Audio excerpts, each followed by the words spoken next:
Hello, my name's David Rawnsley. This is the first of 5 videos that share the mystical thoughts of some of our greatest scientists. As Nobel Prize recipients, they must also be recognized as the greatest scientists that mainstream science can muster. The first is Dr. Albert Einstein, perhaps the greatest scientist of the 20th century, and certainly someone whose opinions on spirituality are equally as important as his opinions on science. Einstein was awarded his Nobel Prize in 1921 when he was 42 years old. He wrote about the cosmic religious feeling when he was 75, just a year before his death in 1955. Einstein begins his opinion by outlining what he understands about religion and what drove the creation of religions. I give you Dr. Albert Einstein. Everything that the human race has done and thought is concerned with the satisfaction of deeply felt needs and the assuaging of pain. One has to keep this constantly in mind if one wishes to understand spiritual movements and their development.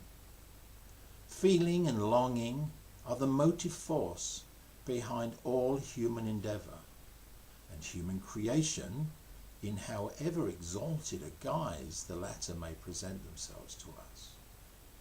Now, what are the feelings and needs that have led men to religious thought and belief in the widest sense of the words? A little consideration will suffice to show us that the most varying of emotions preside over the birth of religious thought and experience. With primitive man, it is, above all, fear that evokes religious notions. Fear of hunger, wild beasts, sickness, death. Since at this stage of existence, understanding of causal connections is usually poorly developed. The human mind creates illusory beings, more or less analogous to itself, on whose wills and actions these fearful happenings depend. Thus one tries to secure the favour of these beings by carrying out actions and offering sacrifices which, according to the traditions handed down from generation to generation, make them well disposed towards a mortal. In this sense, I am speaking of a religion of fear. This, though not created, is in important degree stabilized by the formation of a special priestly caste, which sets itself up as a mediator between the people and the being they fear. In many cases, a leader or ruler or privileged class whose position rests on other factors combines priestly functions with its secular authority in order to make the latter more secure.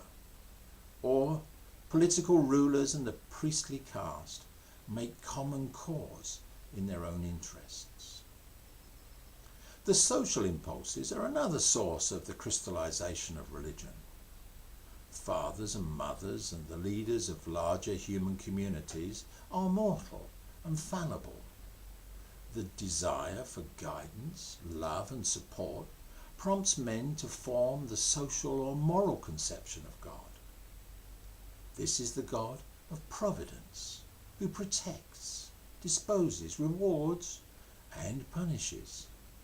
The God who, according to the limits of the believer's outlook, loves and cherishes the life of the tribe or of the human race or even life itself. The comforter in sorrow and unsatisfied longing, he who preserves the souls of the dead. This is the social or moral conception of God. But there is a third stage of religious experience, even though it is rarely found in a pure form. I shall call it cosmic religious feeling.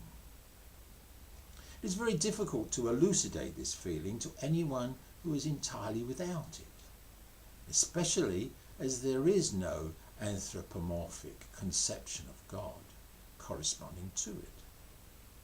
The individual feels the futility of human desires and aims, and the sublimity and marvellous order which reveal themselves both in nature and in the world of thought.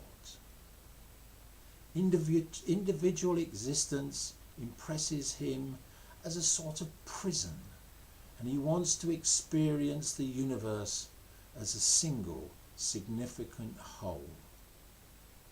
The beginnings of cosmic religious feeling already appear at an early stage of development, for example, in many Psalms of David in some of the prophets. Buddhism, as we have learned from the wonderful writings of Schopenhauer, contains a much stronger element of this.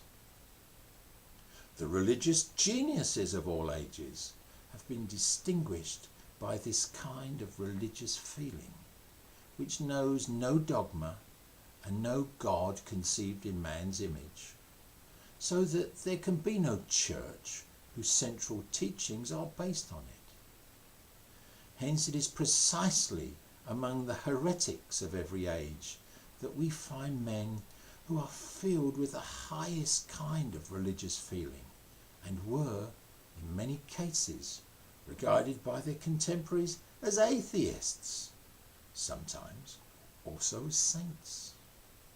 Looked at in this light, men like Democritus, Francis of Assisi, and Spinoza are closely akin to one another. How can cosmic religious feeling be communicated from one person to another if it can give rise to no definite notion of God and no theology? In my view, it is the most important function of art and science to awaken this feeling and keep it alive in those that are receptive to it. We thus arrive at a conception of the relation of science to religion very different from the normal one. When one views the matter historically, one is inclined to look upon science and religion as irreconcilable antagonists, and for a very obvious reason. The man who is thoroughly convinced of the universal operation of the law of causation cannot for a moment entertain the idea of a being who interferes in the course of events, provided, of course, that he takes the hypothesis of causality really seriously. He has no use for the religion of fear, and equally little for social or moral religion. A God who rewards and punishes is inconceivable to him for the simple reason that a man's actions are determined by necessity, external and internal, so that in God's eyes he cannot be responsible any more than an inanimate object is responsible for the motion it undergoes. Science has, therefore, been charged with undermining morality, but the charge is unjust. A man's ethical behaviour should be based effectually on sympathy, education, and social ties and needs. No religious basis is necessary. Man would indeed be in a poor way if he had to be restrained by fear and punishment and hope of reward after death. It is therefore easy to see why the churches have always fought science and persecuted its devotees. On the other hand, I maintain that the cosmic religious feeling is the strongest and noblest motive for scientific research. Only those who realize the immense effort and, above all, the devotion with which pioneer work in theoretical science cannot be achieved are able to grasp the strength of emotion out of which alone such work, remote as it is from the immediate realities of life, can issue. What a deep conviction of the rationality of the universe, and what a yearning to understand. were it but a feeble reflection of the mind revealed in this world. Kepler and Newton must have had to enable them to spend years of solitary labour in disentangling the principles of celestial mechanics.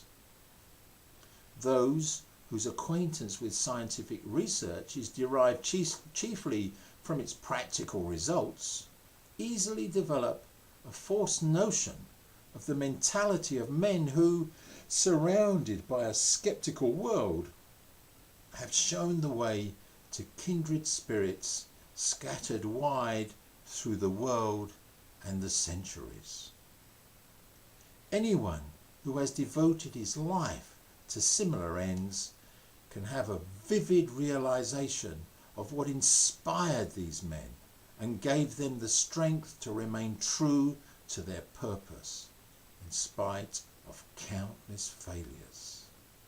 It is cosmic religious feeling that gives a man such strength.